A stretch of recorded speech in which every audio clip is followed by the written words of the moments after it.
Welcome to Horror Movie Night. It's the kickoff of Listener Submitted Month, and this week we're kicking it off with easily the worst one of the four, but we'll start off with reading the lovely email that we received, because to understand why we picked this movie, I mean, you got to understand one thing. Jerking us off through messages is certainly going to help your chances. So this is the email that we got. It said, "Your crazy obsessed fan Kevin here. I say that because I've listened to your catalog from front to back at least 5 times now since discovering you in September of 2017. Oh my God. I know. I have you guys in this podcast to thank for introducing me to such gems as Pumpkinhead, Bad Moon, Scarecrows, and of course, Sleepaway Camp, which I've watched 3 times this year. Same, bro. All that being said, I thought it's about time that I send in some movies for future episodes. For my first suggestion, I propose a discussion on BoogeyMan 2 from 2007. Although they are not good movies, I love the BoogeyMan trilogy. However, BoogeyMan 1 is just a dull supernatural movie and offers nothing for discussion. I feel that BoogeyMan 2 got it right by introducing a slasher story with some brutal kills. From cutting maggots out of the skin to burning through someone's throat with cleaning solution, this movie is a great time from start to finish. Here's a link so you can watch it sometime and decide for yourself, and then it's a link to the YouTube that we used. Side note, BoogeyMan 3 also is a good time, but it takes it a bit too far in the cheese factor, but does offer some fun kills, including someone's head getting shoved into a shattered bong and being pulled into a washing machine. But 2 is the best of the trilogy in my opinion. I have other movie suggestions as well, but I'll save those for later since I'm already rambling here. Hope to see BoogeyMan 2 make an appearance on the show in September, and can't wait to hear your thoughts. Thank you for the hours of laughter and for creating a great community of horror lovers. Keep up the great work, and I'll continue to support and wear your logo shirt at all future horror cons." So I doubt he's going to send us more suggestions after we eviscerate this one. First of all, there are 3 of these. Yeah. Second of all, the first one's supernatural.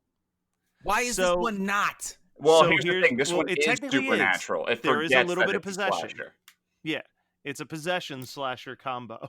No, it's not possession, dude. It's supposed to be psycho, like Look, according to Wikipedia, it says he got possessed. because that is not clear in the fucking movie. Oh, not at all. But yeah, the Wikipedia says, now possessed by the boogeyman, Henry kills. And the amount of I don't want to say celebrities. It's like celebrities that would be at a minor league baseball game for like a special night. Let's just say the amount of cast members from Scott Pilgrim that pop up. Yeah. Well, we got 2 Scott Pilgrims. We got fucking Jigsaw. Yeah, who and I think is that's not a good actor. No. He's a really bad actor. But No, is yeah. that a surprise to you at all? Well, I think it's because, like, I just assumed that Jigsaw was an acting choice, but I'm like, no, that's just him, I guess. Yeah, he's just emotionless, always. I've been stabbed in the back. Literally. I'm sorry for making you a monster. But yeah, like, so I will say that I was the last one of the 3 of us to watch this. So I'd already gone in like not true. I watched it at 7 a.m. today. Okay, never mind. So I watched still it late to record. Yeah, I watched it with Scott giving me the warning that it is one of the worst things he's ever seen. So I was like, okay, this is going to be really No. bad. One of the worst things we are ever going to that we have yet to discuss on this show. Gotcha. I mean, like, it's not like striptease or showgirls level bad, and it's bad in a different way. But yeah, so I was like, this is going to be terrible. And for the most part, it was. What really helped was that I was watching on a computer and being distracted by the game of solitaire that I was also playing. You're playing. What year was it? 97. So the only time that I would actually click over to look at things was when it sounded like someone was going to die. And if you're just watching this movie for some of the kills, I mean, they're not the best in the world, but I'll give them credit. This was 2007. This was prime. Let's water shit down to make it a PG-13 movie. So, I'll give it like a golf clap for really going all out for some gnarly death scenes. So, but here's my problem with those the death extent. scenes. The death scenes are like, they have potential, but first of all, they're fucking stupid. And second of all, they're really mean-spirited because you think that this was 2007? Yeah. You think that in 2007 that they were watering shit down. Well, when this I was think of post Hostel. Yeah, like I think that this has the definite torture porn spice to it, and so that's why I really didn't like that. let me clarify. There's 2007. I think that there was two very distinct categories of horror that was coming out. Okay. There was like the Sauls and the Hostels, but then there was the shit that was like the Other, or like what, like there was like a lot of these like watered down PG-13, like we're trying to get the teens to come to these, like. And this, I just assumed was going to be another PG-13, like we're trying to bring the teens in, Gotcha. because I'm pretty sure that that's what the first Boogeyman was just like a PG-13, like in the same vein as Paranormal Activity, just there's something creepy in the dark movie.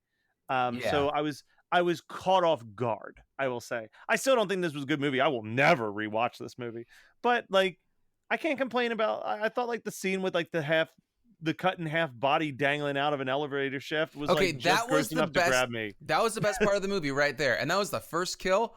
Yeah, Truly could have done without the rest of this film. I apparently missed how pray- Nikki died, because I saw someone say it was super mean spirited, and I was like, oh, I guess I was looking away. Yeah, you must have been looking away. But Was that as the far as the bulimic? elevator scene, Yeah. I truly, truly hope that one day my confidence is as strong as that guy's intestines, because they were fine. they were holding him up. So I'll tell you one thing that right out the gate bothered me is that I kept hoping that they would reveal there is no rhyme or reason to their parents' murder at all. Like it's just a dude just walked in just for kicks, slaughtered them, and then bounced and was never caught again. So was that, or was it the Boogeyman? Was it a supernatural killer? Because Because that's what I'm. lovely Wikipedia. My source in understanding this movie, Wikipedia, Which is just some random neckbeard on the internet. Yeah, who's watched it way too many times, because they really like. Sometimes you go into Wiki and there's like, a 2-paragraph description of the movie. This one's got like 9 paragraphs. Jesus Christ, why? As young children, Laura and Henry witnessed their parents' brutal murder by a hooded man who they believed was the Boogeyman. But then that doesn't make any sense that whoever this moron is that wrote the wiki page then goes back and says that now the brother is possessed by the Boogeyman. Like, if that's real, because like the way that I watched the movie, which is, by not reading the Wikipedia first or after, is that it was a thrill kill, kind of thing, like the Strangers, because you were home kind of thing. And then it makes them both kind of fucking nuts in different ways. And then at the end of the movie, when it's like it shows that it was the brother all along.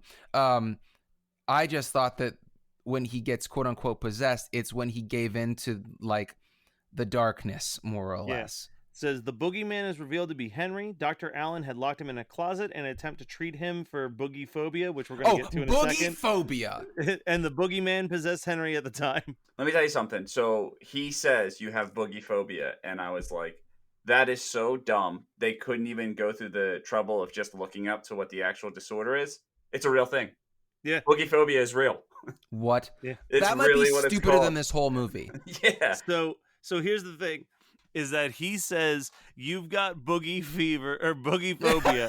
Boogie fever. You got boogie phobia, and everybody laughs, and he starts yelling at them. And all I could think of was like if we were to do a sketch around this concept, it's just like, you've got the most severe case of farty poop I've ever seen. And everyone starts laughing, and he's like, why are you laughing? Farty poop is a serious condition.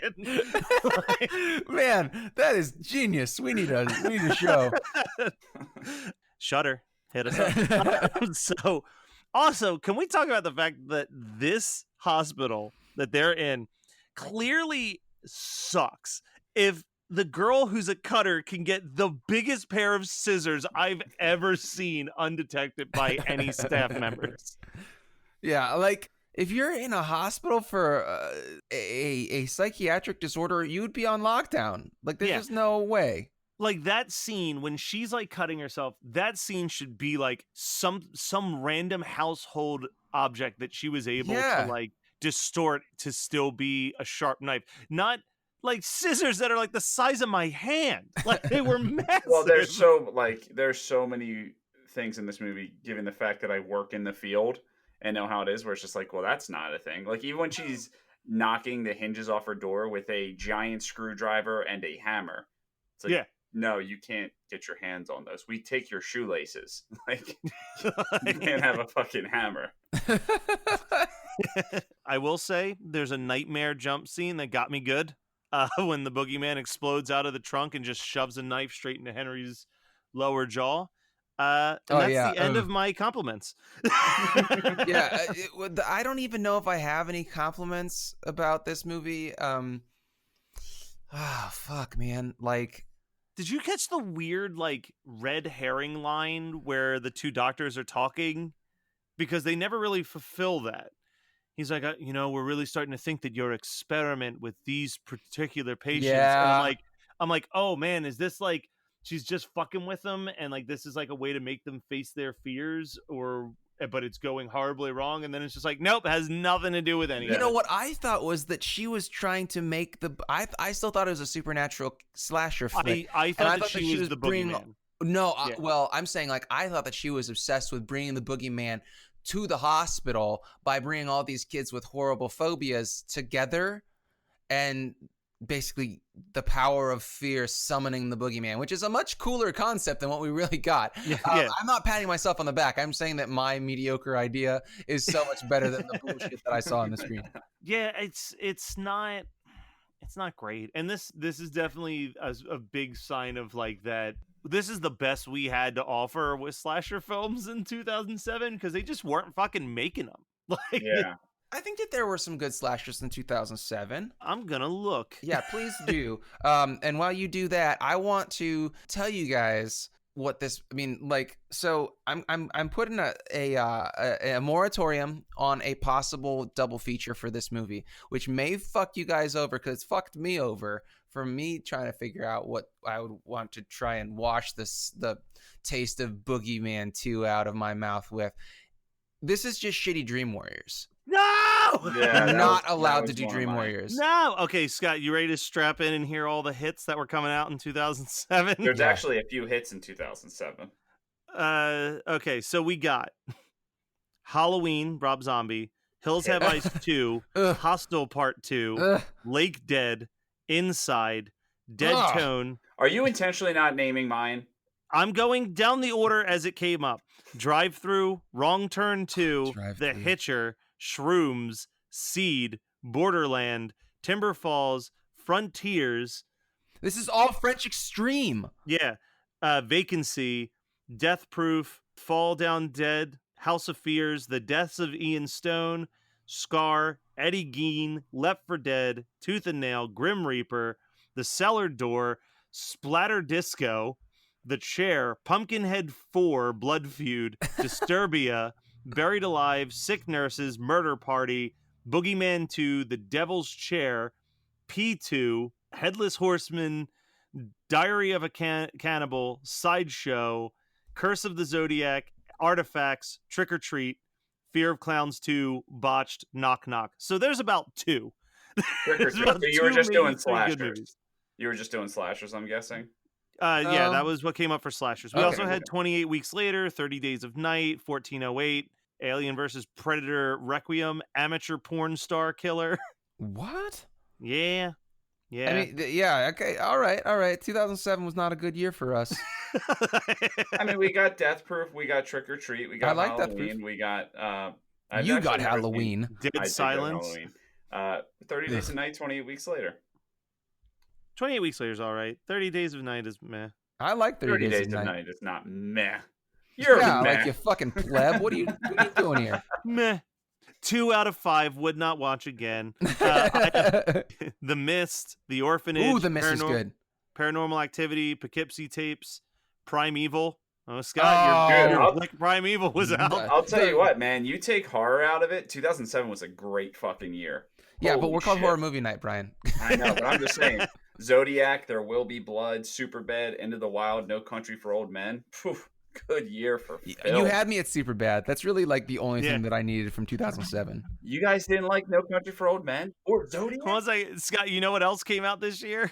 Do you remember fucking Wind Chill Oh my god. with Emily Blunt? Yeah, Emily fucking Blunt. And didn't Aubrey pick that for fucking Yeah. horror Yeah. Red that was- Horror Club? I mean, I don't think Aubrey listens to this anymore, so I'll say it. I feel like that was around the point where, like, look, we got to take away people's ability to pick movies. And then I had to defend myself against that bullshit movie again in the first year of horror movie night, because I did a list of all, like, I did a compendium of all Christmas horror movies, and I was like, this movie's shit. And then people were like, what are you talking about? I'm like, have you watched it, or do you have eyes? So what we're saying is 2007, pretty rough year, but you know, this was still the bottom of the barrel. Yeah, so, I wouldn't.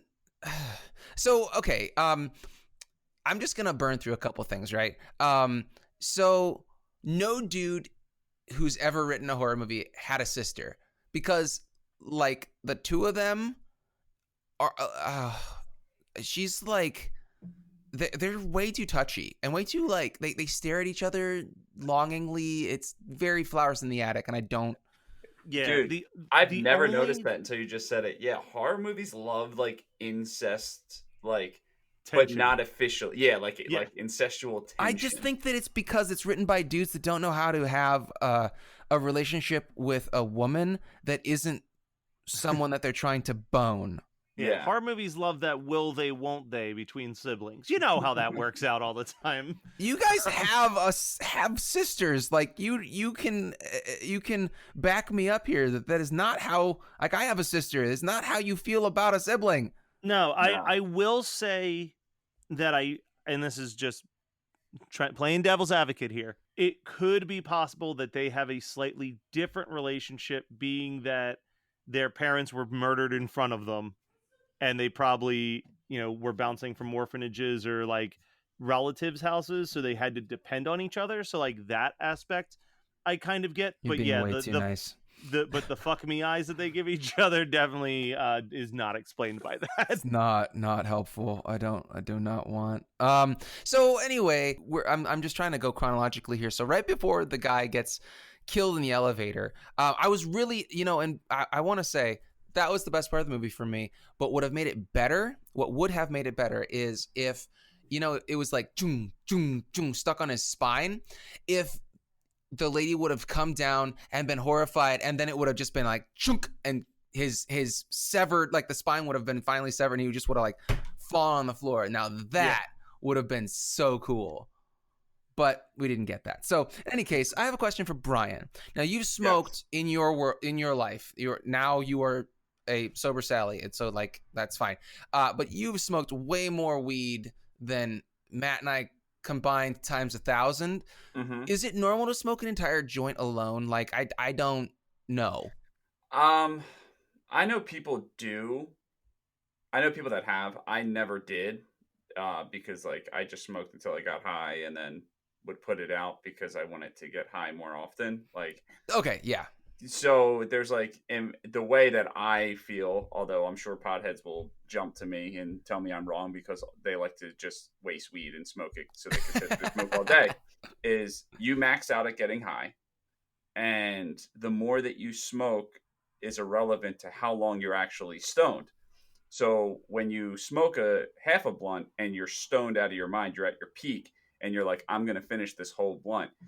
You're not going to get any higher, and you're going to be high for the same amount of time, as opposed to getting high for longer by splitting up your blood. Wait, how does that work? If you're putting more of the chemical in your body, that's like if you took like your Because body I just get to a cancels it point out? where I'm like, like, I guess the more stoned I would get would be put me to sleep. You know what I Oh, mean? so Like, you wouldn't be actively like feeling the yeah, effects. like, Okay. I mean, I at least had a max where it was like, oh, I'm high out of my fucking mind, you know?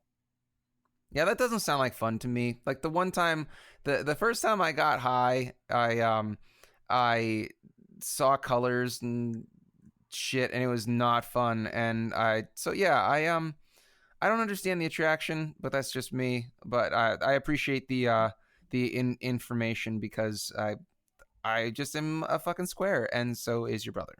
Well, let me just say to any 18-year-old Hey. kids, any 18-year-olds that may be listening to us that are potheads, I'm talking about when we used to smoke plants. I'm sure that the sky is the limit with your fucking, hemp fucking 12 milligram fucking juices that you vape now. But I just used to smoke a leaf. I would just roll a leaf up. So I'm talking about the olden days. You're the baby of the podcast. Yeah, but he's lived more than both of us Yeah, combined. and that's fine. He can have those experiences. I don't want them. Me neither. Okay, so we do have random stunt boobs in this movie because the bulimic girl, those are not her breasts, and that's not a dig on her or the stunt breasts that they use, but it's just so funny. I always get such a kick out of when they try and be sneaky about it, because all I can think about is Orgasmo when he's like, stunt cock. I will say this about her. She looks so similar to someone that I work with, to the point that I was like, is that her? That I looked her up. Found her Instagram. She got about like 267 followers. So like, if the woman who played that character. Yeah. So if we wanted to interview her, I don't know if we would, but I'm sure it wouldn't be difficult. Well, it certainly would be after she heard you say that about her. Yeah. Well, okay. So I have a note right after the random stunt boobs that says, I have a feeling I'm going to hate every death in this movie. I wasn't wrong. So, because it was all fucking telegraphed, because BoogeyMan is a shitty, non-quipping Freddy Krueger, and this is literally Dream Warriors, but Dream Warriors written by a total idiot. So I don't know if drinking ammonia would split your esophagus open, but the special effects get exponentially worse as the movie goes on. Oh, throughout. Yeah, no, they blew their load on that elevator bit. Yeah, it literally was the only good part of this movie. So yeah, the guy from Scott Pilgrim, also Jennifer's body. He's like, quit stealing my girlfriend. I love Jennifer's body. Anyway, he drinks ammonia, but so the cat's out of the bag that the boogeyman is just the crazy brother killing people, and he's got like all of his effects down in the basement. So a germaphobe would not have a bag of open chips. He would open a bag of chips and eat them, and if he didn't finish them, he would throw them away because he would think, oh, they touched the air, they're now contaminated. How the fuck did he get cockroaches in there? And also, how did he get a cockroach into his own mouth?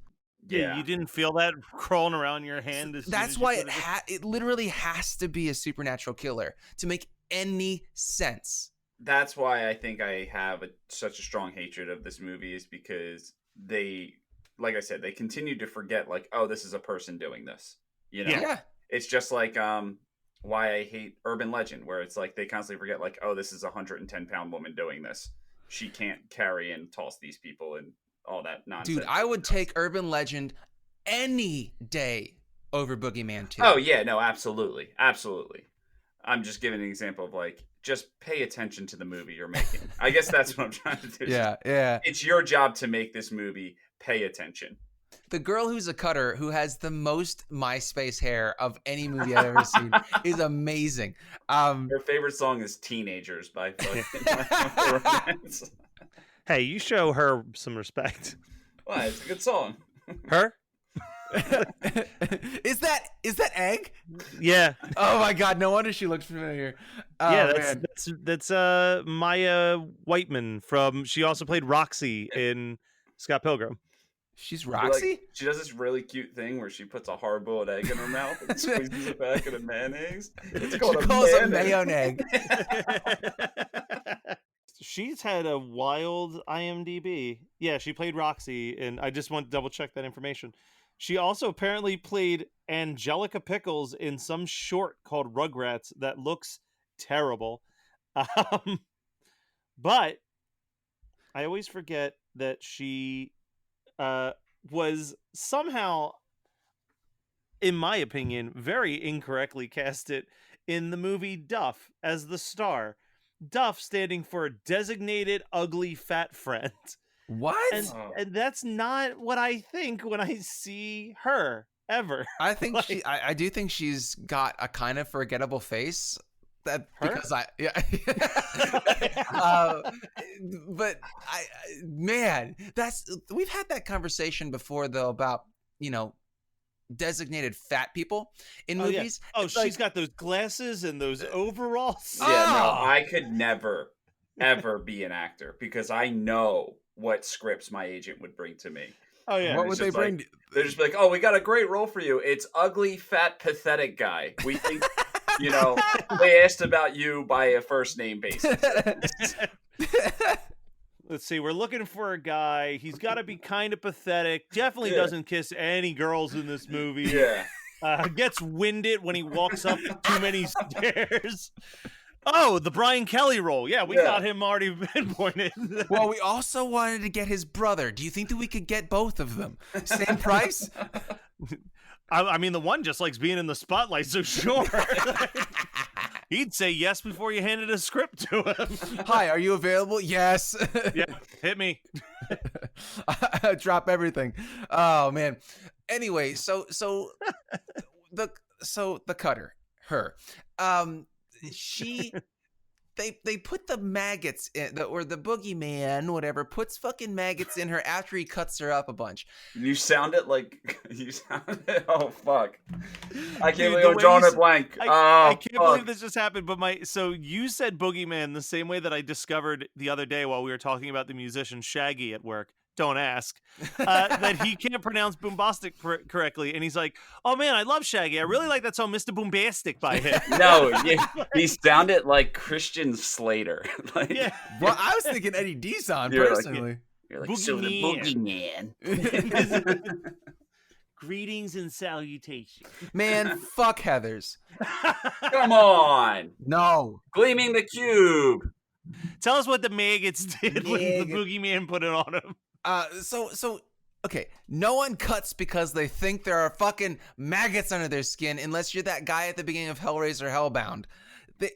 When you cut, like I must have so much more knowledge of fucking phobias than the people that wrote this, but people that cut aren't afraid, and it's not set up in this that she's like psychotic thinking that there are bugs under her skin. She's cutting because it makes her feel alive.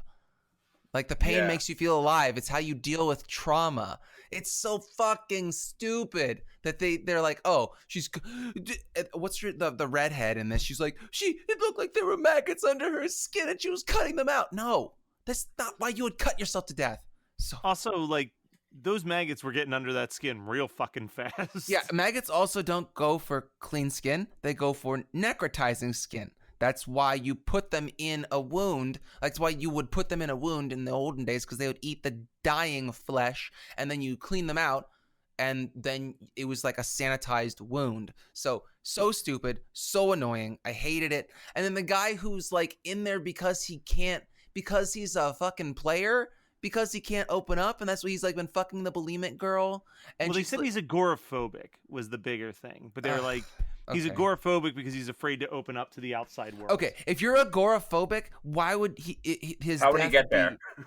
be- like what his death is that that he gets cut. He gets His the heart removed or whatever. fucking Yeah. solar plexus gets cut open or whatever. But like also, there's no way that you could do that without a bone saw. So if you're not a supernatural killer, there's no way that you're like cranking someone's chest open. So dumb. Like I hated everything about this movie. I'm just so angry. I haven't been this angry about a movie since Terror It's because- Tunes. So what happened with Nikki? Because that's the only one I seem to have. Wait, which missed. was Nikki? Was that the bulimic? The bulimic, yeah. So you come in and there's like this machine. It's like a dialysis machine, and it's plugged into her arms and her stomach and her throat and her thighs, and it's pushing lard into her. And she's like It is really, really mean spirited. And I like at that point, luckily we were so close to being over with this movie, but if I didn't hate this movie by the time I got to that, it was so fucking mean spirited. It's like I said, oh, 2007, all the French Extreme shit came out. This is straight them trying to be hostile. Yeah. And I hated that. There's like literally my least favorite horror trope is torture porn. And that's why we specifically don't watch that shit on horror movie night. And this movie, like, this was a huge mistake, and I am so sorry that I voted for it. But Kevin, thank you for your email. Kevin, you're a good listener. I see you always interacting on social media. But yeah, Fuck this movie. Don't suggest Don't any more Boogeyman act to us. like don't act like these people care about us. They pick these movies for this reason. Yeah, they also they want us to hurt. Did you remember what I posted a couple weeks ago? John fucking Podfather was like, "Listen, you're not trying hard enough. Yeah. Watch more shit." I hurt myself today Yeah, by watching Boogeyman 2. by watching Boogeyman 2. All right, so we got anything else to say? There's a stupid fucking twist, and then an even dumber final twist that they are now going to lock her up as the killer. Yeah, that makes the least amount of sense of all of it, because it's like, it's not even a supernatural killer. It's like, yeah, my brother came here and killed a bunch of people and then put the mask on this lady that I decapitated with the garden shears by mistake. Yeah. Just that simple. Now let me go. Yeah, here's what he looks like. Here's where he's probably heading. Like, So fucking stupid. all right, so double features now that Scott's ruined all of our parades by taking away Dream Warriors off the table. I am making you a better person. No, you're not, because it was going to be Dream Warriors was going to be a nice, like, wow, we suffered through that, but now we get rewarded with Dream Warriors. Now you get to double suffer, because my double feature is my least favorite movie that I've seen this year, and I feel bad saying that because I did interview the people who made the movie on this podcast, and they were very, very nice human beings. But the movie Recovery, which was really, really bad for almost all of the exact same reasons as Boogeyman 2. All right, Scott or Brian, go. In the spirit of let's punish ourselves, I would double feature this with Hereditary 2018. Wow. Can you imagine?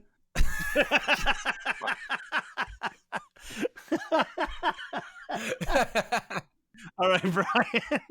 Okay, well that makes my pick easier. I would pair it with Unsane. I was going to pair it with Darkness Falls because I felt like it deserved a movie of the same caliber. No. But since Scott decided to throw out fucking a good movie with a bad one, so I'll throw out Unsane. Do you really think that you could sit through the pain of Boogeyman 2 and then the anguish of Hereditary? I applaud you. I can't even imagine it as a triple feature if you also throw Unsane in there, because I would Holy probably fucking slip my shit. wrists out of just stress at that point. Yeah, that's what I'm saying. Is like no one could handle that. Ugh. So here, as an upper from that downer of a fucking episode, I watched not this week, but a couple weeks ago. I finally got a chance to stream and watch Into the Spider-Verse, and it was a joy. It is my favorite Spider-Man movie. A little too long.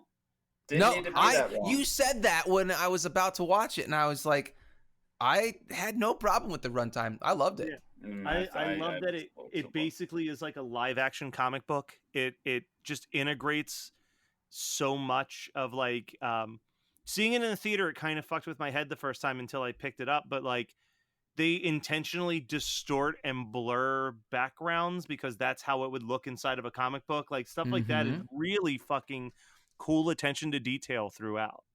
It was so visually pleasing too. Just the way that they kind of brought the idea of graffiti into the way that the universes were colliding, and the big boss battle in the slammy multiverses is just so cool. I loved it. And I love all the little spin-off Spider-Man characters that are actual characters that have comic books. Like, yeah, I tried to explain it to Megan, and I explained about Spider Pig and Peter Porker, and she was Spider-Ham. like, Spider Ham, thank you. And she was like, "There's no way that's real." I'm like, Yeah. "Look it up." Yeah, Peter Porker. He Yep. was just a mild-mannered spider that was bit by a radioactive pig. And John Mulaney kills it on that voice. He's so good with Yeah. that. And then Nick Cage. That was is John Mulaney? Yeah, and Nick Cage is Spider-Man Noir was great. Oh man, I didn't realize that either. Super cool. Yeah, there's I have to say, I also love overweight, depressed Spider-Man. Is just Oh yeah, so great. so good. I actually really liked the way that they dealt with Spider-Gwen, because that is easily my favorite Spider-Man costume of all time, and seeing it in action was really cool. I loved it. I agree. Like, it's just like such a it really gets Spider-Man the way that I feel like Spider-Man needs to be, which is like playful and fun, but with really baller villains. There's so many deep cut villains in this fucking movie. Jesus, Prowler was obscure. Well, and then like Tombstone's just there. They don't address him or anything. He's just there for like a comic book fan to be like, holy shit, there's Tombstone. And that was a cool version of Scorpion that I don't know that version of Scorpion, but I thought it was cool. Yeah, no, all in all, I was very happy with that movie. I think it's probably one of my favorite Marvel movies and definitely my favorite Spider-Man. I would have to agree that it's my favorite Spider-Man, but I haven't seen Far From Home yet. Far From Home is good, but I think Into the Spider-Verse is just a scotch better, just the tiniest little bit. Brian, how about you? Me and Jade started watching The Family last night. Don't know how I feel about it yet, but it's interesting. It's What's that? It is about this guessing guy mom. who's supposed to be the most powerful person in Washington, and it's almost like they have this religious cult that's not attached to any religion. It's about like serving Jesus, and Democrats and Republicans are all involved in it. It's very, very interesting. Jimmy Carter's on it talking about it. Wait, is it? It's Doug Coe, I think the guy's name is Doug Coe. It's nonfiction? Oh no, it's nonfiction. Yeah, no, it's a What? documentary. What? The only it's very interesting. I just don't know if I like. We watched 2 episodes out of 6, so we'll see how it ends. The only issue I have with it, which is weird because I like I mean, there's nothing wrong with it. It's like I just don't like the documentaries that are like really involved in the reenactments. Like it, instead of like reenacting as they're doing a documentary, it's like I'm going to say this, and then for 5 minutes there's going to be like a Lifetime movie style acting of what's going on. You know what I mean? That's the new popular way to do docs now. It's odd. I don't quite know how I feel about it either. That's probably my biggest quarrel with it, but it is interesting. It's on Netflix if anyone wants to watch it. All right, and based on Scott's recommendation, I finally sat down and watched Never Hike Alone, and it's great. It's a really fun, so good. It's a really fun short film. It's well paced. Vincent did a great job cinematically. He did a great job playing Jason. I don't know if it's something that I would watch multiple times, but I'm glad that I watched it. So kudos to you, Vincent. Thank you, sir. All right, so that was BoogeyMan 2 from 2007, as picked by our listener, Kevin. Listener submitted month is just going to keep on rolling on. And, you know, I'm just torn to pieces about how excited I am to talk about next week's movie. So strap in and get ready for that exciting conversational piece. But in the meantime, you can check out all of the cool stuff that's going on our Patreon, patreon.com/HMN podcast, or all of our social media, which is HMN podcast, or our website, hmnpodcast.com, where you can send us emails. Next listener submitted month is going to be sometime in like April or May. I can't remember which month we usually do it in because I suck, but you can start sending your submissions now for the next one. Make it better than BoogeyMan 2 is all we hope. Kevin, I'm giving you one chance to redeem yourself. Think deep into your core of what's something we would actually love to watch. And kiss our ass in the email again. That helps a lot. All right. Well, that is it for this. Bye.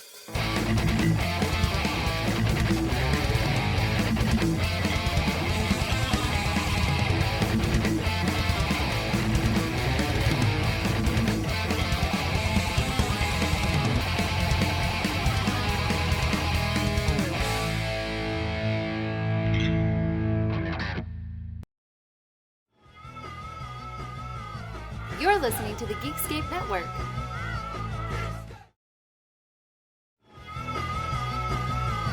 You're listening to the Geekscape Network.